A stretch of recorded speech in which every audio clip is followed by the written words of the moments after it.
And now we're gonna get into the first question. And this was a question that came up a lot when I put out the Q&A, like, hey guys, I'm going to Charleston, I wanna do a Q&A, let me know what questions you want me to cover. A lot of you wanted to know, how much money can you get started trading with? Can I start with 300? Can I start with 4,000?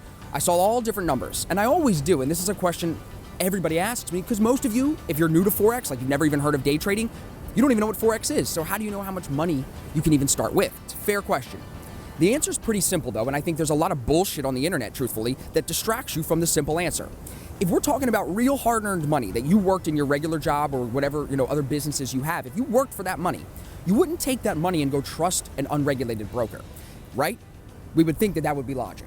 But it's not. Most people come into Forex, they don't even do research into what a regulated versus an unregulated broker is. They put their money somewhere, they get jacked up on leverage, and they blow the account, and then they're like, wow, day trading's a scam, I'm never doing day trading again. Wrong approach. The correct approach is to do your research or find somebody like me that's giving out good information, and all of you should be trading with a regulated broker in your country. Now, the reason I'm talking about brokers when you ask me how much money do I need to start trading with is because the broker is going to control your leverage. It's going to prevent you from over leveraging and blowing the entire account.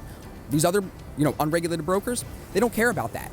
So if you're using a regulated broker and you're using proper leverage, then the amount of money you should start trading with, it's the same answer for anybody. It's only what you can afford to lose. If you can't, live and pay rent with that money that you're about to put into a trading account, you better not put that money into the trading account. This should be extra money, and it should be looked at like it's a retirement account for you. This is your long-term savings account. You're gonna take withdrawals from it, but you're gonna really focus on building it for the long term. So when you talk about, Austin, how much can I get started trading with? The first thing I said was what? Focus on the broker, find that regulated broker. Those brokers, for the most part, whether in Europe or the United States, or I think even in South America, most regulated brokers do not have a minimum deposit requirement. They're just gonna control your leverage and your size based on the money you give them. So you have to be sure that you're only giving them money that you can afford to lose, and you have to be sure that you're not jacking yourself up on leverage to where you could blow 50% of the account in one day or in one trade. So again, the question, how much money do I need to get started trading? It's a simple answer. You should only be trading with money that you can afford to lose. As far as how much money would I need to generate $1,000 a month, those questions are bullshit. Bullshit.